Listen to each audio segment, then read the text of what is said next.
Dr. David Martin was recently a guest at the European Union and laid out the timeline for the biggest democide in recorded history.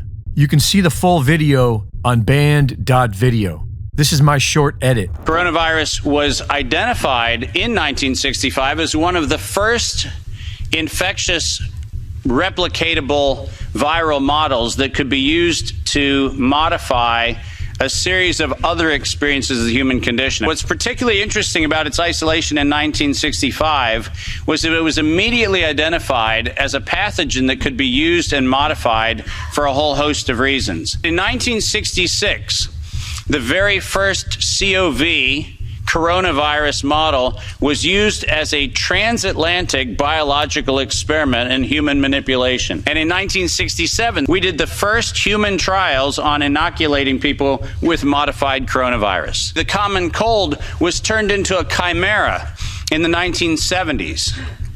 And in 1975, 1976, and 1977, we started figuring out how to modify coronavirus by putting it into different animals, pigs, and dogs, and that became the basis for Pfizer's first spike protein vaccine patent, filed, are you ready for this, in 1990.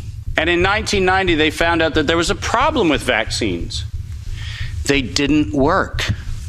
It turns out that coronavirus is a very malleable model. It transforms and it changes and it mutates over time. As a matter of fact, every publication on vaccines for coronavirus from 1990 until 2018, every single publication concluded that coronavirus escapes the vaccine impulse. In 2002, the University of North Carolina, Chapel Hill patented, and I quote, an infectious replication defective clone of coronavirus.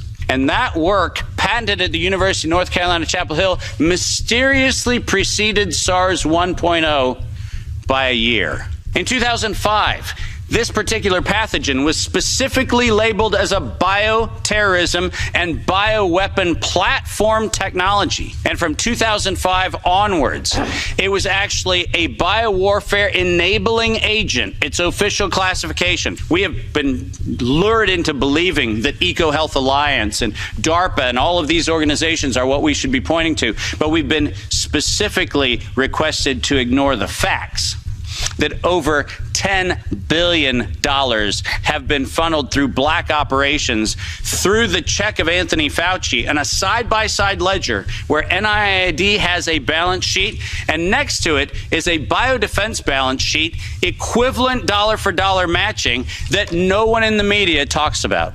Poised for human emergence in 2016 at the proceedings of the National Academy of Sciences, such that by the time we get to 2017 and 2018, the following phrase entered into common parlance among the community. There is going to be an accidental or intentional release of a respiratory pathogen. 7 months before the allegation of patient number 1, 4 patent applications of Moderna were modified to include the term accidental or intentional release of a respiratory pathogen as the justification for making a vaccine for a thing that did not exist. The intent was to get the world to accept a universal vaccine template, and the intent was to use coronavirus to get there. This was premeditated domestic terrorism stated at the proceedings of the National Academy of Sciences in 2015. Does that sound like a bat and a pangolin went into a bar in the Wuhan market? This is an act of biological and chemical warfare perpetrated on the human race. See the full video at band.video.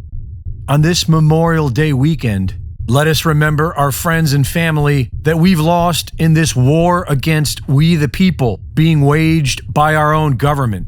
And let us never rest until there is justice. Reporting for InfoWars, this is Greg Reese.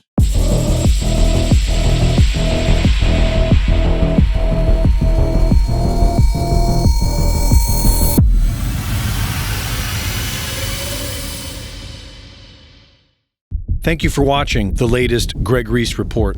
Be sure to go to reesereport.com to see my latest videos, sign up for my free newsletter, and subscribe for exclusive content.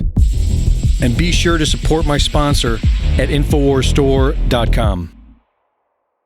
In the early 1900s, certain companies were off-gassing highly toxic fluoride gases into the atmosphere. The surrounding communities began to get sick. Laws were enacted to compel these corporations to install scrubbers to convert these gases into fluorosilicic acid, still highly toxic but containable. Now these companies had a stockpile of this poison, and there was no affordable way to dispose of it. Lucky for them, one of their major stockholders was also the Secretary of the Treasury, who was responsible for the Public Health Service at the time.